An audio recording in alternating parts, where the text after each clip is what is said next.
जीवन हमें एक मौका देता है, इसलिए जब भी सही कॉलेज चुनने का समय आए तो सिर्फ मंगलायतन यूनिवर्सिटी आपके बेहतरीन भविष्य और सर्वांगीण विकास के। भारत और पाकिस्तान के बीच सीजफायर एक बार फिर से सुर्खियों में है।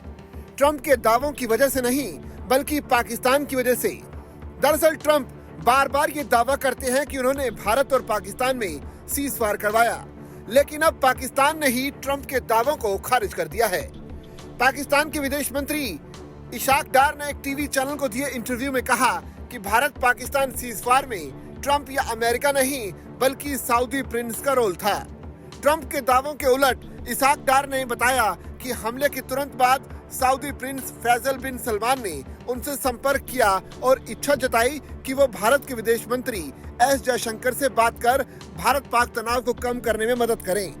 डार ने कहा कि सऊदी प्रिंस फैसल बिन सलमान ने फोन करके पूछा कि क्या वो जयशंकर को बता सकते हैं कि पाकिस्तान रुकने के लिए तैयार है। वहीं भारत पहले से ही ये कह रहा है कि भारत पाकिस्तान सीजफायर में अमेरिका या राष्ट्रपति ट्रंप का कोई रोल नहीं है। भारत कह चुका है कि पाकिस्तान की डीजीएमओ की तरफ से कॉल किया गया, उसके बाद भारत सीजफायर को तैयार हुआ। वैसे भी भारत कश्मीर के मुद्दे पर भी किसी भी तीसरे पक्ष की एंट्री को हमेशा से खारिज करता रहा है। 2 दिन पहले भी पीएम मोदी ने ट्रंप से फोन पर बातचीत के दौरान ये बातें साफ कर दी थी।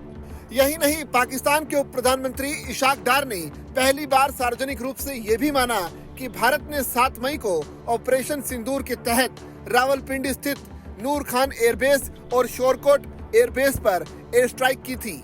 यह हमला 22 अप्रैल को जम्मू कश्मीर के पहलगाम में हुए आतंकी हमले के जवाब में था, जिसमें 26 आम नागरिक मारे गए थे। इससे पहले पाकिस्तान की सरकार और सेना की तरफ से बार बार हमले से हुए नुकसान को लेकर इनकार किया जाता रहा है। उन्होंने कहा कि हम जवाबी हमले की तैयारी कर ही रहे थे कि भारत ने हमसे पहले कार्रवाई कर दी और हमें चौंका दिया। भारत सरकार ने अपने ऑपरेशन को सटीक, मापी गई और गैर उत्तेजक कार्रवाई करार दिया था। भारत का दावा था कि उसने केवल आतंकी ढांचों और उन ठिकानों को निशाना बनाया जो सीमा पार से हो रहे हमलों की योजना और समर्थन में शामिल थे। पाकिस्तानी प्रधानमंत्री शहबाज शरीफ ने भी हाल ही में स्वीकार किया कि भारत ने ब्रह्मोस मिसाइलों से पाकिस्तान के कई इलाकों में हमला किया, जिसमें रावलपिंडी का एयरपोर्ट भी शामिल है। उन्होंने कहा कि भारत ने फिर से मिसाइल हमले किए और हमारे विभिन्न प्रांतों, खासकर रावलपिंडी एयरपोर्ट को निशाना बनाया। उन्होंने ये भी कबूल किया कि 10 मई को सुबह 4:30 बजे पाकिस्तान की जवाबी कार्रवाई की योजना थी, लेकिन 9 और 10 मई की रात भारत के दूसरे दौर के हमले ने उस योजना को भी विफल कर दिया। पूर्व आर्मी चीफ और अब फील्ड मार्शल बने जनरल असीम मुनीर ने भी इस बात की पुष्टि की है। उन्होंने अमेरिका में प्रवासी पाकिस्तानियों से कहा कि भारत एक नया सामान्य स्थापित करना चाहता है, जिसमें वो अंतर्राष्ट्रीय सीमाएं पार कर हमला कर सके। ये बयान पाकिस्तान के प्रमुख अखबार डॉन में प्रकाशित हुआ। ऑपरेशन सिंदूर की शुरुआत 7 मई को हुई, जिसमें भारत ने ड्रोन और मिसाइल हमलों के जरिए पाकिस्तान व पाकिस्तान अधिकृत कश्मीर में स्थित आतंकी ठिकानों और सैन्य बेसों को निशाना बनाया।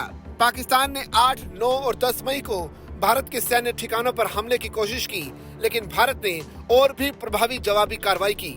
लगातार 4 दिनों तक चले इस टकराव के बाद 10 मई को दोनों देशों के बीच युद्ध विराम पर एक अनौपचारिक समझौता हुआ।